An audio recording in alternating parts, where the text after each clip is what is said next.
अस्सलामुअलैकुम, नमस्ते, सत श्री अकाल।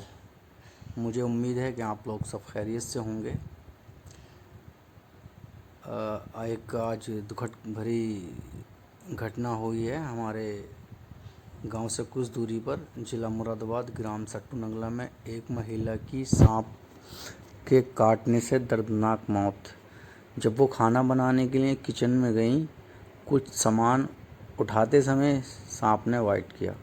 कुछ घरेलू ट्रीटमेंट के बाद वो उनको एक झाड़ फूंक वाले के पास लेकर गए। उसके बाद हॉस्पिटल, तब तक बहुत देर हो चुकी थी। समय पर इलाज ना मिलने पर उनकी मौत हो गई। सबसे पहली बात, अगर आपको कोई भी जहरीला सांप बाइट करता है तो आपको बिना टाइम गवाए हॉस्पिटल जाना है, और इसका एकमात्र इलाज है एंटीवेनम। दूसरा, इसका कोई भी इलाज नहीं है। आप इसमें जितनी देरी करेंगे हॉस्पिटल जाने में, आपके मौत के चांस उतने ज़्यादा बढ़ते चले जाएंगे। तो आपको सांप के बाइट से बिल्कुल भी, सांप का अगर काट ले तो बिल्कुल भी बिना देरी किए आपको हॉस्पिटल जाना है। एक सेकंड भी बहुत कीमती होता है आपको उस टाइम। और पेशेंट को बिल्कुल, जिसको काटे उस मरीज़ को बिल्कुल शांत रहने के लिए कहें। जो भी टाइट कपड़े, रिंग वगैरह, चैन वगैरह या कुछ भी पहना है तो उनको उतार दें, क्योंकि उस जगह पर सूजन हो जाती है और उसमें खुजली वगैरह होती है बहुत ज़्यादा, और बेचैनी हो जाती है पेशेंट को। तो कोई भी टाइट चीज़ है, ऐसी कोई भी टाइट चीज़ है, कपड़ा है, कुछ भी है, तो वहाँ से उसको हटा दें या उतार दें। और हॉस्पिटल जाना बहुत ज़रूरी है।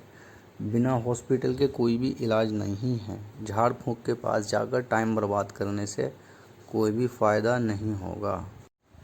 कुछ लोग घर में इलाज करने की कोशिश करते हैं, चीरे लगाते हैं, बंद लगाते हैं, जो कि बिल्कुल गलत है। चीरा और बंद लगाना, बिल्कुल भी चीरा या बंद ना लगाएं। अगर आप बंद लगाते हैं तो आगे का हिस्सा, जो भी जहां काटा है उसके आगे का हिस्सा सड़ जाएगा, या फिर वो इलाज के दौरान काटना पड़ेगा। तो बिल्कुल भी ना बांधें, सीधे हॉस्पिटल जाएं बिना टाइम गवाए। सांप के काटने के बाद कोई भी जहरीला सांप काटेगा तो आपके टाइम की बहुत कीमत हो जाती है। ये जो वाक़या हुआ है हमारे यहाँ, तो ये इस वाक़ये में ये देरी की वजह से उनकी मौत हुई है। ये जो आप तस्वीर में देख रहे हैं, ये स्पेक्टिकल कोबरा है, इसी ने उनको बाइट किया था। स्पेक्टिकल कोबरा को भारत में भारतीय नाग, गेहुअन या नाग के नाम से जाना जाता है। इसके फन हुड के पीछे चश्मे स्पेक्टिकल जैसा निशान होता है, इसलिए इसे ये नाम दिया गया है। ये भारत के 4 सबसे ख़तरनाक और विषैले सांप बिग 4 में से एक है। इसका वैज्ञानिक नाम नाजा नाजा है। इसके फन के पीछे काले और सफ़ेद रंग के घेरे होते हैं, जो बिल्कुल अंग्रेजी के चश्मे यू शेप या ओ शेप जैसे दिखते हैं। आमतौर पर ये 3 से 5 फीट तक होता है, लेकिन कुछ जगहों पर 7 फीट तक भी नापा गया है। ये मुख्य रूप से भारत, पाकिस्तान, श्रीलंका, बांग्लादेश और नेपाल में पाए जाते हैं। ये अक्सर खेतों, जंगलों और इंसानी बस्तियों के आसपास विशेष रूप से चूहों की तलाश में रहते हैं। इनका जहर न्यूरोटॉक्सिस होता है। न्यूरोटॉक्सिक जो सीधा नर्वस सिस्टम और मांसपेशियों पर हमला करता है। ये एक बार में 170 से 250 mg तक जहर छोड़ सकता है, जो कई इंसानों की जान लेने के लिए पर्याप्त है।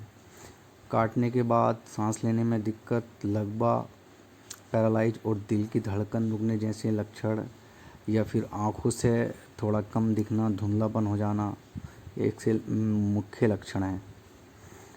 भारतीय संस्कृति में इस सांप को बहुत पवित्र माना जाता है और नागपंचमी के दिन इसकी पूजा भी की जाती है।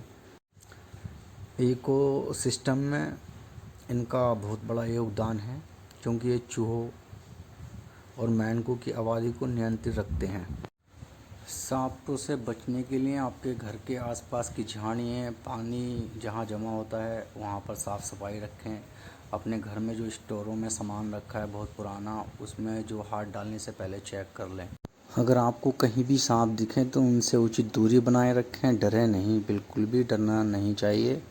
और आप हमसे रेस्क्यू के लिए संपर्क कर सकते हैं।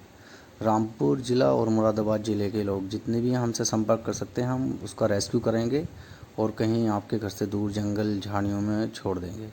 ऐसी जानकारी के लिए हमारे चैनल को सब्सक्राइब करें, शेयर करें। शुक्रिया।